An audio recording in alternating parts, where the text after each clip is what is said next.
मित्रों, मैं आपका ध्यान एक पुरानी कहानी की तरफ ले जाना चाहता हूँ। जब गैलीलियो ने लिखा, गैलीलियो एक महान साइंटिस्ट थे, उन्होंने बहुत आविष्कार किए। और जब गैलीलियो ने ये लिखा कि सूर्य पृथ्वी की परिक्रमा नहीं करता जैसे कि ये दिखाई पड़ता है, बल्कि वास्तविकता तो ये है कि पृथ्वी सूरज के चक्कर लगाती है, यद्यपि ऐसा नज़र नहीं आता, तो पोप ने उसे अपनी अदालत में बुलाया। आपको पता है कि पोप उस समय धर्म का सबसे बड़ा गुरु था। गैलीलियो उस समय वृद्ध था, 75 साल का था और अपनी मृत्युशैया पर पड़ा हुआ था। बीमार इतना था कि उठ भी नहीं सकता। पर पोप का हुक्म था, इसलिए उसे बीमारी की हालत में ही जाना पड़ा। पोप ने आदेश दिया कि तुम्हें अपनी किताब में परिवर्तन करना होगा।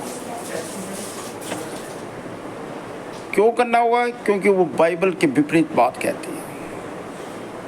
बाइबल में तो ये लिखा है कि सूर्य पृथ्वी के चारों ओर घूमता है और हमें तुम्हारे से कोई तर्क वितर्क नहीं सुनना। तुम तो बस ये करो, अपनी किताब की इस लाइन को बदल दो, अन्यथा तुम्हारी सज़ा मृत्यु होगी। कैसा ये पश्चिम का समाज है, ना कोई तर्कपूर्ण बातें, तर्क सुनने के लिए कोई राजी भी नहीं, केवल आज्ञा देना जानता है। ऐसा करो वरना मरने के लिए तैयार हो। पर गैलीलियो की मजाक करने की भी क्षमता उस बड़ी अद्भुत थी। वो बोला, मुझे मारने के लिए तुम्हें इतना कष्ट उठाने की ज़रूरत नहीं, मैं तो वैसे भी मरने वाला हूँ। और जहाँ तक उस पुस्तक का सवाल हुआ है, मैं उसे बदल दूँगा,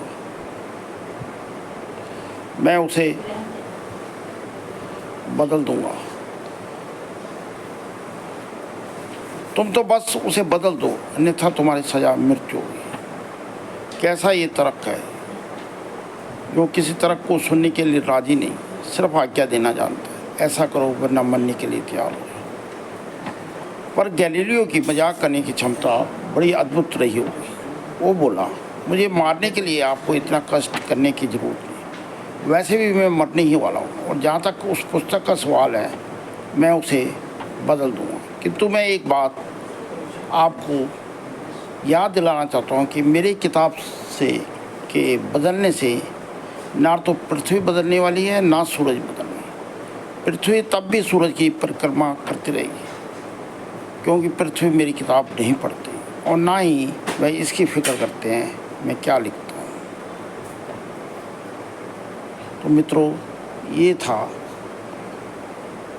गैलीलियो के बारे में।